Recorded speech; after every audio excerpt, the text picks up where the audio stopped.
अस्सलाम वालेकुम। क्या हाल है आप सबका? उम्मीद है सब खैरियत से होंगे। बहुत अच्छा मौसम है बाहर और मैं बच्चों को लेके जा रही हूँ पार्क में। हमारे घर के बिल्कुल पास ही तकरीबन 2-3 गली छोड़ के ये एक बहुत बड़ा पार्क है। तो वहाँ पे झूले भी हैं, बच्चे काफ़ी इंजॉय करते हैं और जॉगिंग ट्रैक भी है काफ़ी बड़ा। तो मैंने सोचा बच्चों को लेके चलती हूँ पार्क, और पार्क में जाके फिर मैं आपको एक बहुत इम्पॉर्टेंट बात बताऊँगी। ये हमारे घर के बाहर ना बड़े खूबसूरत फूल खिले हुए हैं। पता नहीं इसका नाम क्या है इन फ्लावर्स का, लेकिन इसका कलर बहुत प्यारा है। तो ये मैं आपको दिखा रही हूँ इस टाइम पे। अच्छा, मैंने वागन भी बच्चों की निकाल ली थी। वागन को इंग्लिश में मेरा ख़्याल है किड्स स्ट्रॉलर कहेंगे। बहुत सारे लफ्ज़ ऐसे हैं जो अभी तक मेरे ज़हन में जर्मन लफ्ज़ आते हैं और मुझे एकदम से भूल जाता है कि इसको इंग्लिश में क्या बोलेंगे।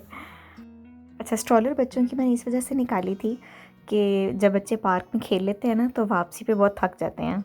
तो इस वजह से फिर वापसी पे ज़रा स्ट्रॉलर में इनको बिठा के ना घर लाना आसान होता है, तो इसलिए फिर मैंने स्ट्रॉलर भी निकाल ली थी। मौसम बहुत ही प्यारा है, हल्की हल्की धूप भी निकली हुई है और एकदम से कभी कभी बादल भी आ जाते हैं। और जब से हम आए हैं ना यहाँ पे यूके में, तो मौसम बस ऐसे ही है कि 2 दिन गर्म और 2 दिन यकदम बहुत शदीद ठंडा हो जाता है।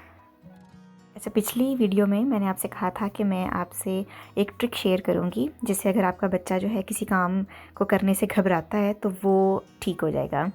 तो वो बात जो है वो मैं आज पार्क में जाके आपको बताऊंगी। अच्छा, ये जो घर है ना जो मैं इस टाइम आपको दिखा रही हूँ, ये किसी ने ना अपने घर के बाहर लॉन बनाया हुआ है। बहुत ही मुझे ये प्यारा लगता है और इसका हमने नाम रखा हुआ है एलिस इन वंडरलैंड। और इसका ये देख के ना इसका जो फाउंटेन है, पता नहीं क्यों मुझे ये एलिस इन वंडरलैंड की कहानी याद आ जाती है।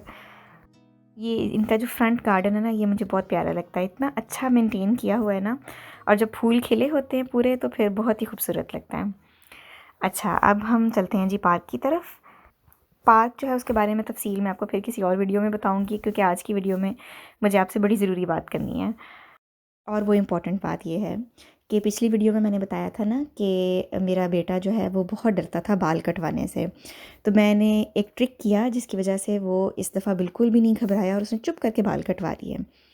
और वो ट्रिक ये है कि मैंने जब इसके बाल कटवाने थे उससे काफ़ी दिन पहले ना, रोज़ाना रात को सोने से पहले मैं उससे इस टॉपिक पे बात करती थी कि आपके बाल कटवाने हैं, और इस तरह मशीन जो है वो आएगी, ऐसे ज़ूम करके आपके बाल काटेगी, थोड़ा जैसे मजाक से, और इस तरह से ना इसको समझाती थी कि इस तरह कुछ भी नहीं होता। देखो, पापा भी बाल कटवाते हैं, सब भाई भी बाल, बड़ा भाई जो है वो भी बाल कटवाता है।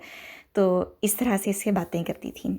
और तकरीबन 1 महीना मैंने लगाया इसको ये चीज़ें आहिस्ता आहिस्ता उसको समझाने में कि अब आप बड़े हो गए हो, आप तो स्ट्रॉन्ग हो, आपको डर भी नहीं लगता। फिर किसी टाइम उसको मशीन जो है वो चला के दिखा दी कि देखो इससे कुछ भी नहीं होता, इससे डर भी नहीं लगता। इस तरह आहिस्ता आहिस्ता जैसे इसकी ना ब्रेन वॉशिंग की मैंने। तो उससे क्या हुआ कि शुरू में ये कहता था कि नहीं मामा मैंने नहीं कटवाने, डरता था। आहिस्ता आहिस्ता फिर उसने कहना शुरू हो गया, हाँ मैं स्ट्रॉन्ग हूँ, मैं नहीं डरता। लेकिन जब मशीन हम चलाते थे उसको आवाज़ सुनवाते थे तो फिर डर जाता था। तो आहिस्ता आहिस्ता जैसे बच्चे की ब्रेन वॉशिंग करते हैं, इस तरह बच्चे को जैसे अगर समझाएं, हालांकि वो अभी 3 साल का भी नहीं हुआ, तो बच्चा जो है वो आहिस्ता आहिस्ता समझने लग जाता है बात को।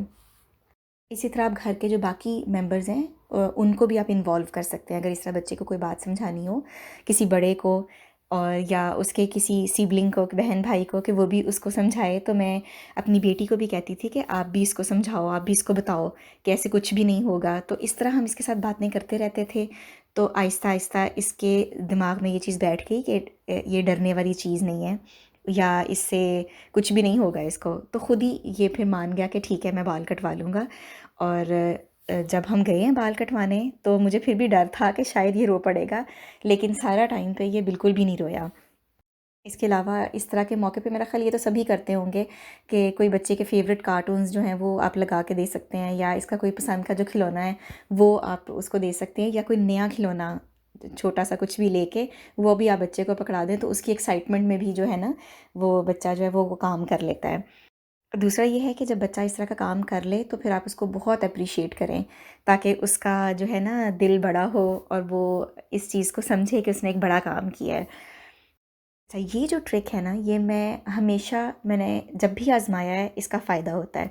जैसे मिसाल के तौर पे अगर हमने कहीं जाना है रहने के लिए 10-15 दिनों के लिए, तो अगर आप वैसे ही बच्चे को बगैर बताए एकदम कहीं ले जाएं तो बच्चे जो हैं वो बाज़ दफ़ा बहुत घबरा जाते हैं, क्योंकि उनकी रूटीन चेंज हो जाती है, जगह नहीं होती है।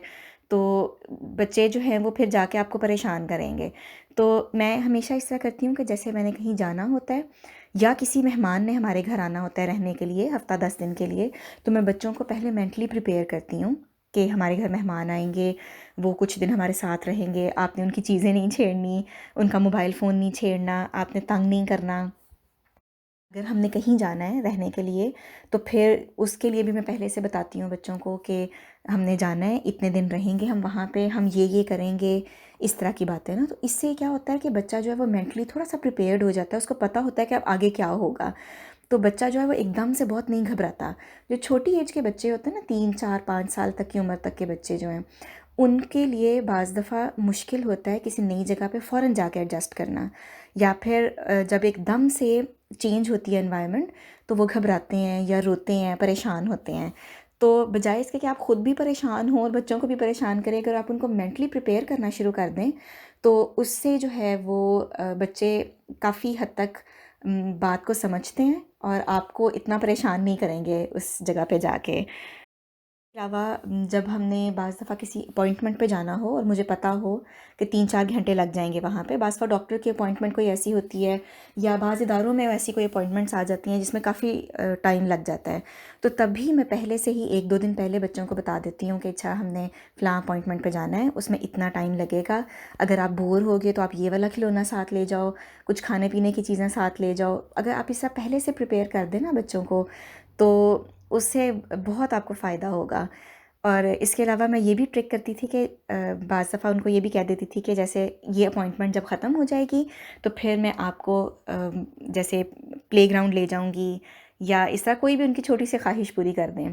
तो इस तरह से बच्चे जो है ना वो आपकी बात को बहुत अच्छे से समझते हैं। अच्छा, ये जो मैंने कहा ना कि रात के टाइम पे सोने से पहले मैं बच्चों को इस तरह बात समझाती हूँ, उसकी वजह ये है कि जब बच्चे सोने लगते हैं ना तो रात का जो टाइम होता है वो उनका कंसंट्रेशन का टाइम होता है। उस वक़्त बच्चे को आप कोई भी बात समझाएँ ना तो बच्चा जो है वो पूरी तवज्जो से आपकी बात सुनता है। ये बात आप आज़मा के देखिएगा। तो जब भी बच्चे रात को सोने लगते हैं तो मेरी कोशिश होती है कि उस टाइम पे उनको जो भी मैं बात उनको समझाना चाहती हूँ या बताना चाहती हूँ या कुछ पढ़ाना सिखाना चाहती हूँ, कोई दुआ याद करवानी है या कुछ भी, तो रात का टाइम जो है ना वो बेस्ट होता है। उसमें बच्चे की पूरी तवज्जो जो है वो आपके ऊपर होती है। बल्कि मैंने एक तहकीक भी पढ़ी थी कि रात के टाइम पे आपका जो माइंड होता है ना वो ऐसे मतलब स्टेट ऑफ माइंड ऐसा होता है कि उसके अंदर सबसे ज़्यादा पावर होती है लर्निंग की। जो भी आप बच्चे को उस टाइम पे सिखाएंगे वो उसके लाशऊर में बैठता जाएगा।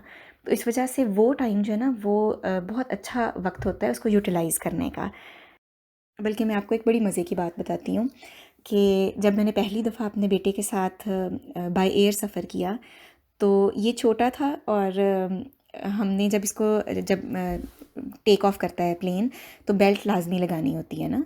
तो जैसे ही हमने सीट बेल्ट लगाई तो ये बहुत ज़्यादा रोना शुरू हो गया, और सारे फ़्लाइट में ये रोता रहा कि सीट बेल्ट नहीं लगानी। फ़्लाइट के टाइम भी टेक ऑफ पे भी मेरा ख्याल है तकरीबन 1 घंटे की फ़्लाइट थी, और सारा टाइम ये ना रोता रहा। तो जब नेक्स्ट टाइम मैंने अकेले ट्रैवल करना था तो मुझे बहुत फ़िक्र थी इस बात की कि अगर ये सारी फ़्लाइट में रोता रहा तो मेरे लिए बहुत मुश्किल हो जाएगी इसको अकेले हैंडल करना। तो मैंने क्या किया कि जब हमारी फ़्लाइट जो है वो बुक हो गई तो मैंने तकरीबन 2 3 हफ़्ते पहले ही रोज़ रात को इससे बात करना शुरू कर दी कि अब हम बड़े से जहाज़ पे बैठेंगे और उसमें आप बेल्ट लगाओगे ताकि आप सिक्योर हो जाओ, और आप ख़ुद ही बेल्ट लगा लेना, फिर क्लिक की आवाज़ आएगी। इस तरह से ना इसको मैं समझाती रही, और साथ ये भी कहती रही कि आप बेल्ट लगाओगे फिर उसके बाद आप थोड़ी देर सो जाना, फिर उसके बाद जब हम उठोगे, जब आप सो के उठोगे तो फिर हम पहुंच जाएंगे। तो जिस दिन हमारी फ़्लाइट थी उस दिन मुझे काफ़ी फ़िक्र थी कि मेरे पास हैंड कैरी भी काफ़ी थे और मैं अकेली ट्रैवल कर रही थी। तो क्या हुआ कि जैसे ही हम लोग प्लेन में बैठे हैं तो बैठते साथ ही इसने मुझे कहा कि मामा सीट बेल्ट, कि पहले मुझे सीट बेल्ट लगा दें। तो मुझे बहुत खुशी हुई इस बात की कि चलो इस अब ये डरेगा नहीं, रोएगा नहीं। और सारे रास्ते इसने सीट बेल्ट नहीं उतारी। हालांकि जब जहाज़ एक दफ़ा फ़्लाई कर जाता है तो उसके बाद आप उतार सकते हैं सीट बेल्ट, लेकिन फिर भी इसने नहीं उतारी। और जैसे ही फ़्लाइट जो है वो टेक ऑफ हुई है साथ ही ये सो गया, और जैसे ही लैंड हुई है तो उस वक़्त ये उठ गया। तो मुझे उस वक़्त एहसास हुआ इस चीज़ का कि जब भी हम अपने बच्चों से कोई भी बात करते हैं, उसका कितना गहरा असर होता है बच्चों के ज़हन के ऊपर। इसके अलावा जब कभी किसी के घर जाना हो, तो तब भी मैंने देखा है कि बाज़ दफ़ा बच्चे जो हैं वो दूसरों के घरों में जाके ऊधम मचा देते हैं, चीज़ें जो है वो बिखेर देते हैं और माँ-बाप जो हैं वो भी शर्मिंदा हो रहे होते हैं। तो बाज़ दफ़ा बच्चे जो हैं वो वैसे भी, ज़रूरी नहीं है कि बच्चा जो है वो शरारती हो तब भी इस तरह करे, कभी-कभी बच्चे जो हैं वो वैसे भी इस तरह की हरकतें कर जाते हैं। तो अगर कहीं जाना भी हो, तो पहले से अगर आप बच्चों को समझा दें कि आपने उधर जाके किस तरह से बिहेव करना है, तो आप यकीन करें बच्चे के बिहेवियर पे बहुत अच्छा असर पड़ता है। और बाद में आप बच्चे को एप्रिशिएट भी करें कि आपने बहुत अच्छे तरीके से बिहेव किया है, तो उससे बच्चा जो है वो सीखता है कि उसने किसी भी गैदरिंग में जाके किस तरह से बिहेव करना है। मुझे तो इस ट्रिक ने बहुत फ़ायदा दिया है। आप भी ट्राई करके देखिएगा, ख़ास तौर पे जिनके बच्चे जो हैं वो इस एज में हैं, 3 से 6 साल की उम्र तक के। तो बल्कि 3 से कम उम्र बच्चे जो है ना, तकरीबन 2.5 साल की उम्र में बच्चे जो हैं वो आपकी बात जो है वो सही तरीके से समझना शुरू हो जाते हैं। तो ट्राई करके देखिएगा ये ट्रिक कि आपको इससे फ़ायदा होता है कि नहीं, और अगर आपको फ़ायदा हो तो मुझे कमेंट्स में ज़रूर लिख के बताइएगा। अच्छा, मैं कोई एक्सपर्ट नहीं हूँ, ये वो चीज़ है जिससे मुझे फ़ायदा हुआ इसलिए मैं शेयर कर रही हूँ कि हो सकता है आप में से भी किसी के काम आए ये ट्रिक। तो अगर आपके पास भी कोई इस तरह की बच्चों की तरबियत के हवाले से ट्रिक्स हों तो वो ज़रूर कमेंट्स में लिख के बताया करें, ताकि हम सबका फ़ायदा हो। चलें जी, मैंने बातें भी कर लीं और बच्चों ने झूले भी ले लिए। अब मेरा ख़्याल है कि घर वापस चलते हैं। ये थी आज की वीडियो, उम्मीद है आपको अच्छी लगी होगी। अगर आपको मेरा कंटेंट अच्छा लग रहा है तो मेरी वीडियोस अपनी फ्रेंड्स और फैमिली सबके साथ ज़रूर शेयर कीजिएगा। मैं आपसे मिलूँगी अगली वीडियो में किसी नए टॉपिक के साथ। तब तक के लिए इजाज़त दीजिए। अल्लाह हाफ़िज़।